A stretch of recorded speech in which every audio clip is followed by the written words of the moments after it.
Hola de nuevo. Vamos a empezar ahora a hablar de la derivabilidad y de los teoremas de las funciones derivables. La parte de derivabilidad es un repaso simplemente del año pasado, así que tampoco voy a profundizar demasiado. Vamos a empezar recordando lo que era la definición de la derivada de una función en un punto. Recordemos que para poder definir la derivada de una función en un punto, primero tiene que ser la función continua en ese punto. O sea f una función continua en A, que pertenece a las funciones continuas en A.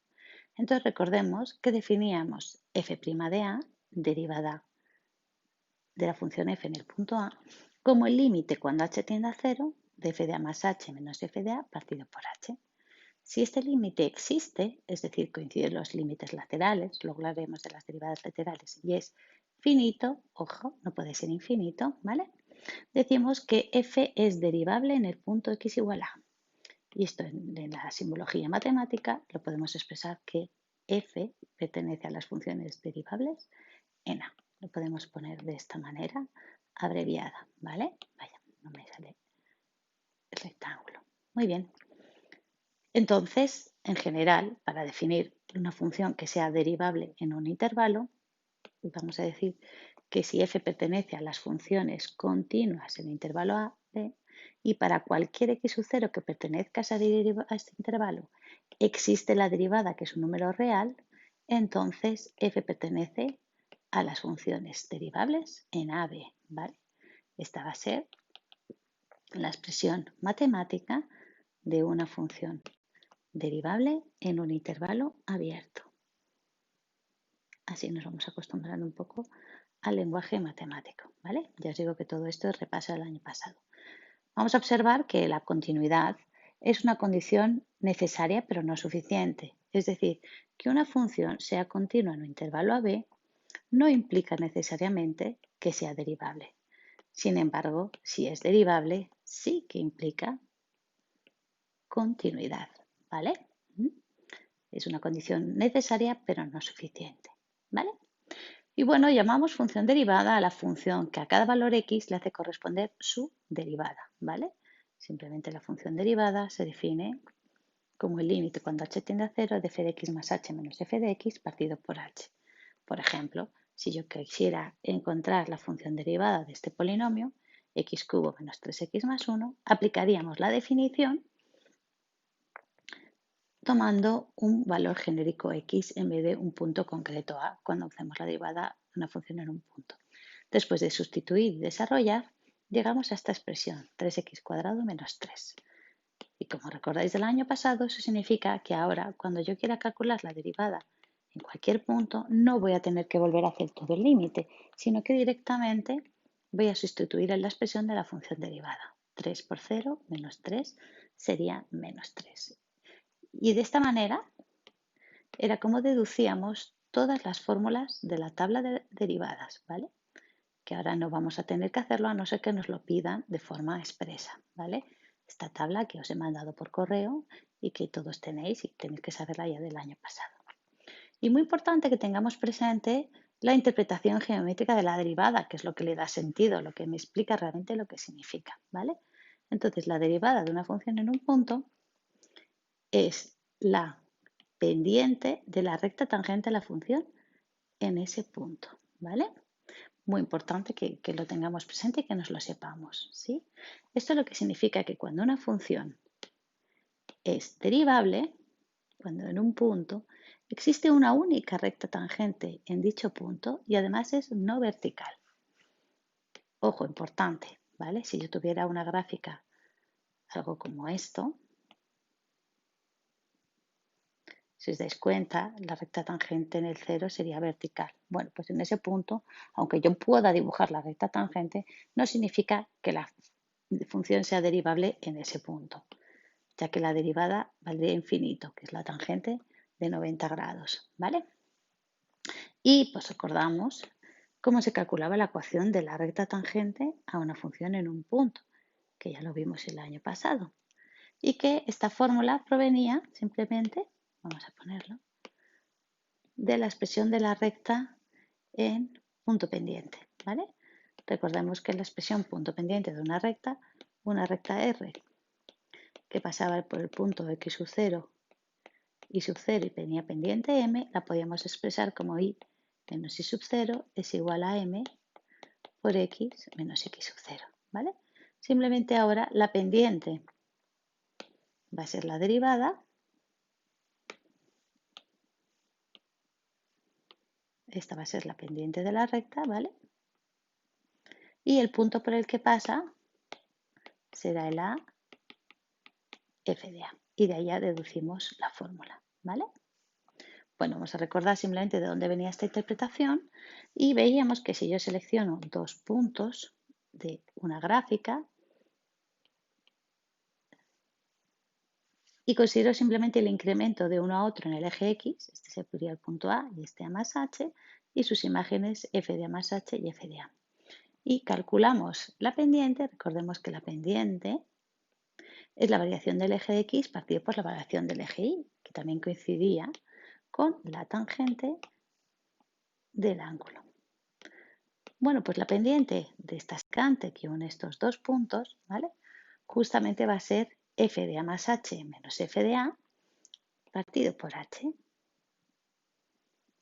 porque la variación en el eje X, perdón, en el eje Y sería esta longitud, que es la recta f de A más H menos f de A, y la variación en el eje X sería esta longitud. Bueno, según H se va acercando a 0,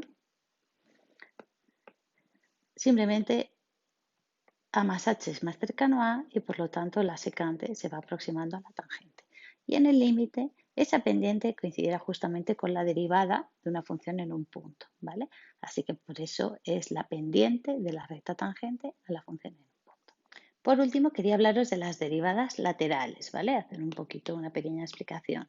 Vamos a hablar cuando hacemos la derivada por la izquierda, lo que estamos haciendo es el límite cuando h tiende a 0 por la izquierda, es decir, desde los valores que se acercan a 0 pero negativos. Y lo vamos a poner como la derivada de a con un menos.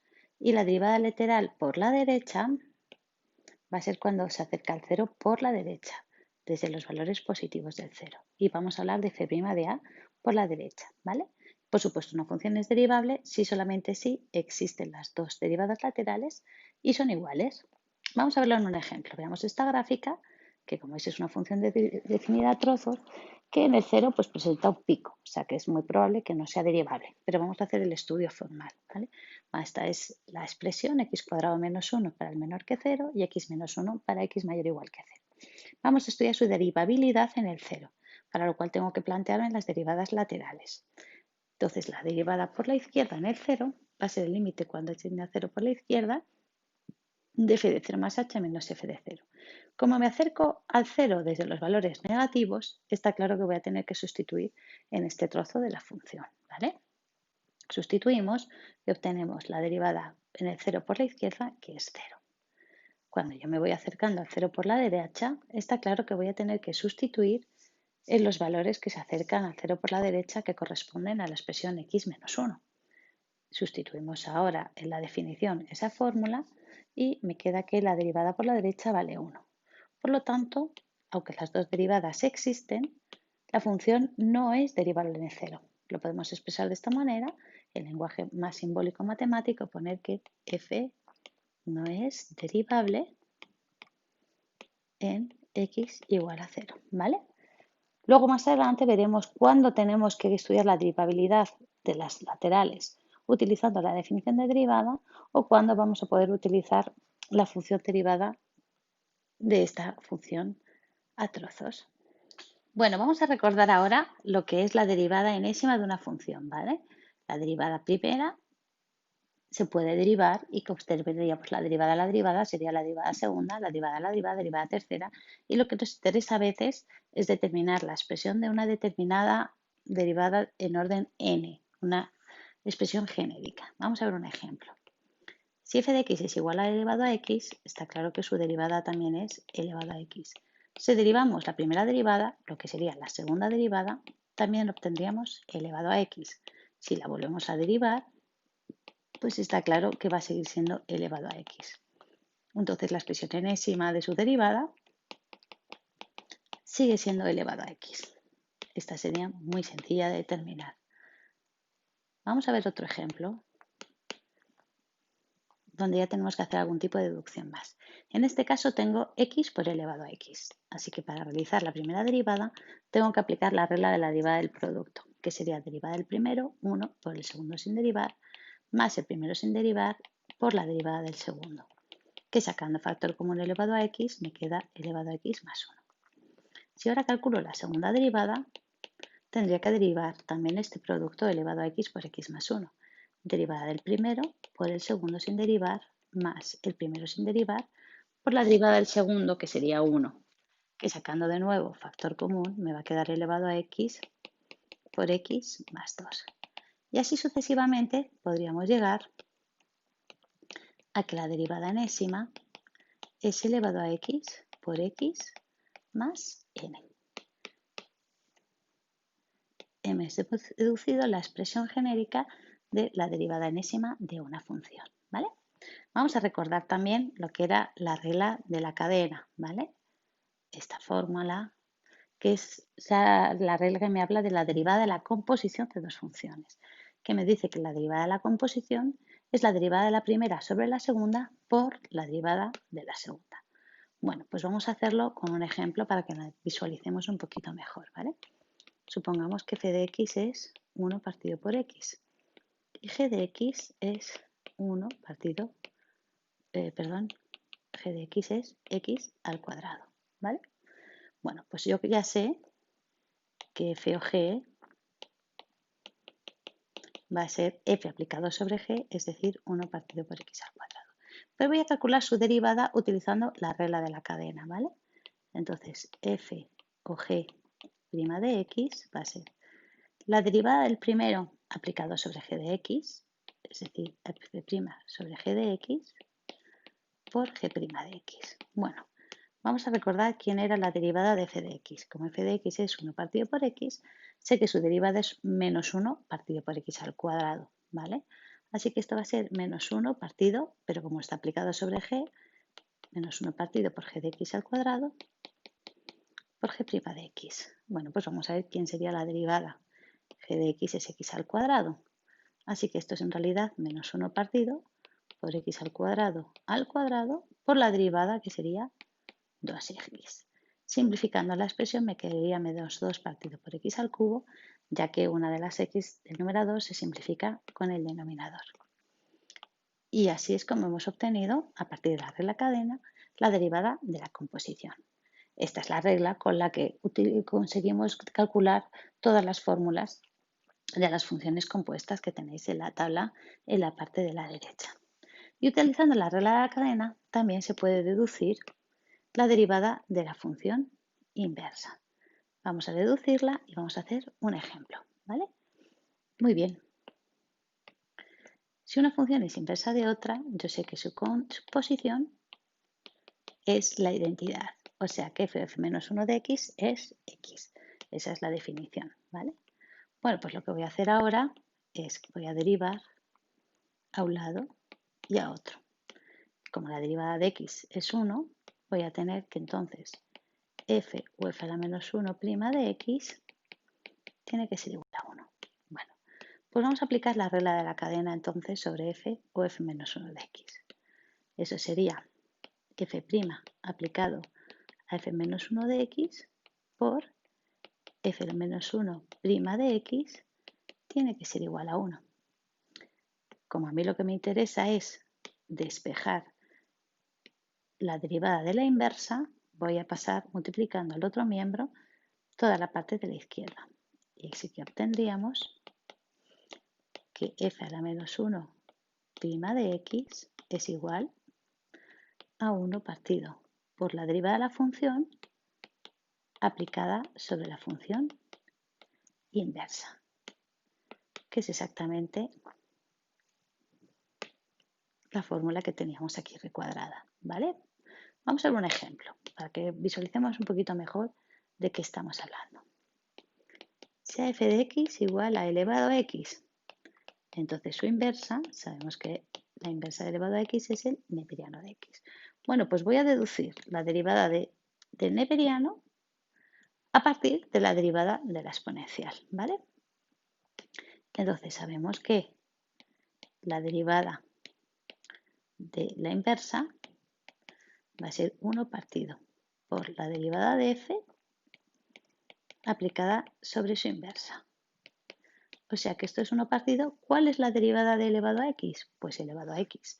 Entonces va a ser elevado a f a la menos 1, que sería neperiano de x. Elevado a neperiano de x, que como sabéis se anulan entre sí la exponencial y el neperiano. Con lo cual me quedaría 1 partido por x, que sabemos que es la derivada del neperiano. Simplemente la hemos deducido a partir de la función inversa. Ahora que ya hemos recordado lo que son las funciones derivables, ya podemos empezar a hablar de los teoremas de las funciones derivables. Y el primero que vamos a estudiar es el teorema de Rolle, ¿vale? Os lo voy a enunciar tanto con el lenguaje natural como con el lenguaje matemático, ¿vale? El teorema de Rolle te dice que si una función es continua en un intervalo cerrado a b, ¿vale? Tiene que ser continua en el intervalo cerrado a b y derivable en el intervalo abierto a b, y además se verifica que f de a es igual a f de b, entonces existe al menos un punto dentro del intervalo donde su derivada se anule. Vamos a ver qué significa esto. Bueno, pues aquí tengo una función que es continua, no se rompe y es derivable, es suave, no tiene picos, ¿vale? Si yo tengo un par de valores, por ejemplo, vamos a poner que este valor sea A y este valor es B, ¿vale? Como veis, está claro que aquí coincide f de A, que va a ser igual a f de B, ¿vale? Entonces, lo que me dice el teorema es que seguro que existe un punto interior donde la derivada sea cero, que esto equivale a que la recta tangente, como sabéis, sea horizontal, ¿vale? En este caso, pues aquí, en ese punto de tangencia, es donde encontraríamos el punto C, que verifica el teorema, ¿sí? Es decir, lo que quiere decir básicamente es que si estoy subiendo y bajando una montaña, tengo que coger una cima, o puede ser lo mismo, pero con un valle. Esto en lenguaje matemático lo podemos expresar así. Si f es una función continua en el intervalo cerrado a b y f es derivable en el intervalo abierto y se verifica que f de a es igual a f de b, entonces existe al menos un punto x sub 0 perteneciente al intervalo abierto que verifica que su derivada es 0.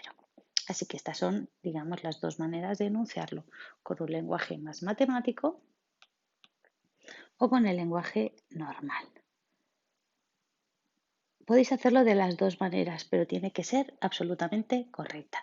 Y recordad que cada vez que apliquemos un teorema para hacer un ejercicio tenemos que enunciarlo. Bueno, ¿y para qué nos va a servir este teorema? ¿Por qué es importante? ¿Sí? Vamos a verlo con una aplicación. Me dicen, ¿es posible que este polinomio de tercer grado tenga dos raíces en el intervalo 0, 1? O sea, lo que me preguntan, yo no sé cómo es la gráfica de esta función, todavía no la voy a hacer, pero es posible que corte dos veces, vamos a hacerlo más curvadita, corte dos veces en el intervalo 0, 1 al eje X, ¿sí? ¿No? Bueno, vamos a ver cómo hacemos. Supongamos que fuera así, que existieran dos puntos, A y B, en los que se anulase la función dentro de ese intervalo. Entonces, por el teorema, puesto que este polinomio es continuo y derivable en toda la recta real, también lo va a ser en el 0, 1, ¿vale? Entonces, tendría que existir un punto interior al intervalo 0, 1 donde la derivada se hiciera 0. Sin embargo, cuando calculo la derivada de la función y la igualo a 0, veo que las únicas soluciones que me dan son más menos 1, que no están en el intervalo abierto. Así que no es posible que haya dos soluciones, porque si hubiera dos soluciones, pues el teorema de Rolle tendría que anularse la derivada en un punto interior. Así que no es posible. Tendríamos que expresarlo de esta manera. Diríamos, por el teorema de Rolle, si f de a igual a f de b igual a 0, siendo a y b pertenecientes al intervalo 0, 1, implicaría que existiría un punto C perteneciente al 0,1 tal que f' de C fuera 0. Sin embargo, f' de C es distinta de C para cualquier valor del intervalo abierto 0,1. Por lo tanto, no pueden existir dos soluciones. Si os dais cuenta, este teorema se va a combinar muy bien con el teorema de Bolzano, porque el teorema de Bolzano me va a decir cuándo existen o no existen las soluciones. ¿Os acordáis? Cuando cambia de signo es que existen soluciones. Y el teorema de Rolle me va a decir cuántas soluciones hay en un intervalo. No es que me diga cuántas, sino que me va a dar la herramienta para analizar si hay solo una o puede haber más de una o puede haber tres, ¿vale? Tener en cuenta que, por ejemplo, si una función tuviese 3 puntos de corte en un intervalo, seguro que va a tener que haber 2 puntos donde se alcance el máximo o el mínimo relativo, es decir, donde la pendiente de la recta tangente valga 0, donde la derivada valga 0. Así que analizando la función derivada, que siempre, pues si son polinomios, va a ser más fácil de resolver, podemos analizar si es posible que existan más de una o más de dos o más de tres soluciones en un intervalo dado. Vamos a ver un ejemplo de aplicación del teorema de Rolle, ¿vale? Dice, demuestra que la función seno menos coseno menos 3x solo corta una vez al eje horizontal. O sea que esta función no puede cortar dos veces, ¿vale? Eso es lo que yo quiero demostrar. Y lo vamos a demostrar por reducción al absurdo.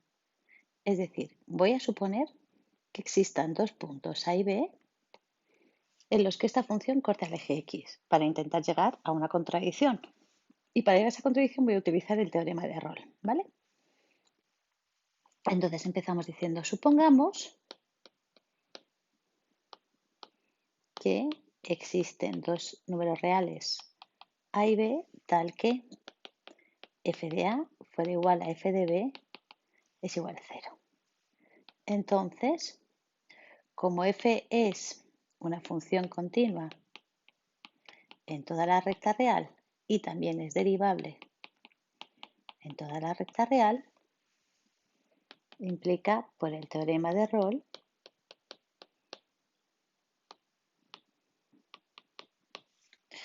existe un punto C perteneciente a la recta real tal que ser derivada tendría que hacerse 0.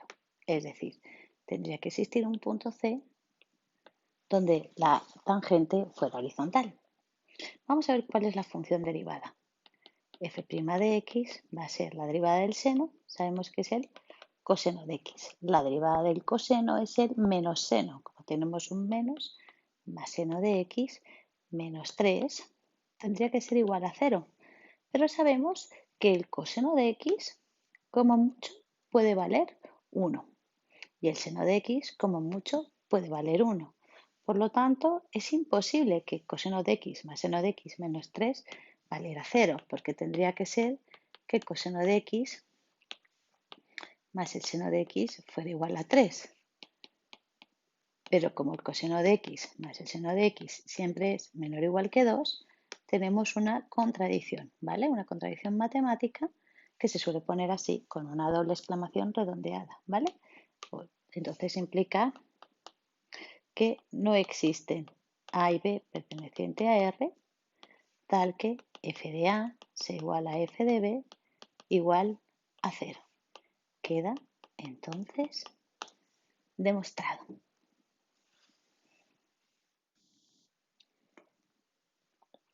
Pero vamos a profundizar un poquito más en el teorema y vamos a entender por qué me pide esta condición.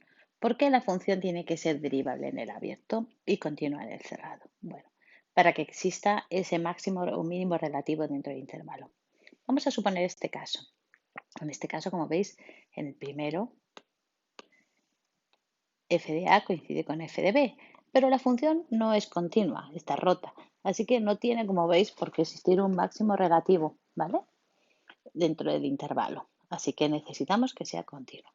En el segundo caso, la función es continua, f de A es igual a f de B, pero sin embargo no es derivable. Como veis hay un pico. Entonces no tiene por qué haber un máximo relativo, no tiene que haber un punto donde la derivada valga cero y por lo tanto la tangente sea horizontal, ¿vale? Y si los extremos f de A y f de B no fueran iguales, pues está claro que no tiene por qué existir ningún máximo ni ningún mínimo relativo. Por eso es que este teorema exige que la función sea derivable en el cerrado, perdón, derivable en el abierto y continua en el cerrado. ¿Vale? Bueno, ¿y cómo se demuestra este teorema?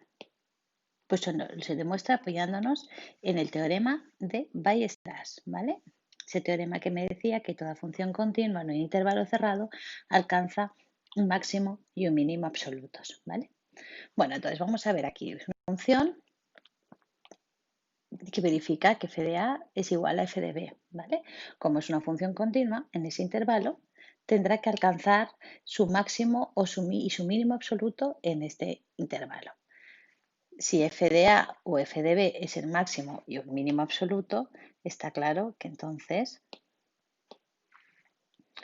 la función va a ser horizontal.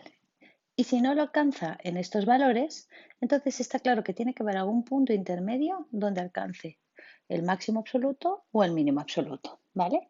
En el caso de que se alcance el máximo absoluto, los mínimos serían justamente A y B. Si la función, en cambio, fuera de esta manera, existiría este punto donde se alcanza el mínimo absoluto y los máximos absolutos serían A y B. En cualquier caso, el teorema Weierstrass es el que nos acredita que van a existir esos máximos y mínimos absolutos y por lo tanto tendrá que haber algún punto intermedio donde se alcance y ese punto tendrá que tener su derivada igual a cero.